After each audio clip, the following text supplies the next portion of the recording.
જે તાપીમાં જે ઘટના બની એનાથી માત્ર ફોરેસ્ટ ખાતું નહીં પણ આખું ગુજરાત શોકાતુર છે.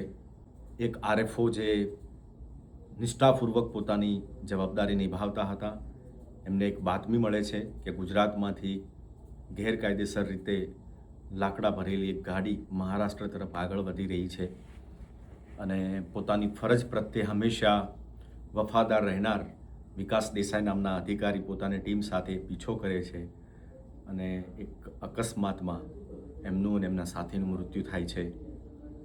2024માં એમનું પ્રથમ પોસ્ટિંગ થયું હતું. ઉકાઈ ખાતે પોતાના પરિવાર સાથે તેઓ રહેતા હતા.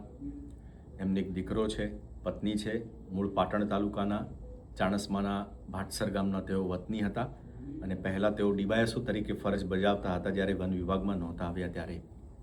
દોસ્તો, સ્મશાન યાત્રામાં ઉમટેલી ભીડ એ સૂચવે છે કે માણસ જીવનમાં શું કમાયું છે.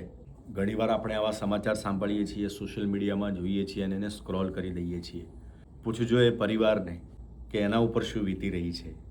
કોઈએ પિતા ગુમાવ્યો છે, કોઈએ પતિ ગુમાવ્યો છે, કોઈએ ભાઈ ગુમાવ્યો છે, કોઈએ દીકરો ગુમાવ્યો છે અને કોઈએ મિત્ર ગુમાવ્યો છે. પ્રકૃતિને બચાવવા માટે જેને દોટ મૂકી એવા આ જવાનનું બલિદાન ક્યારેય પણ એળે નથી જવાનું. પણ એ વાત પણ સાચી છે કે પરિવાર માટે, એમના સ્વજનો માટે એ જે ખાલીપો છે એ ક્યારેય પુરાવાનો પણ નથી.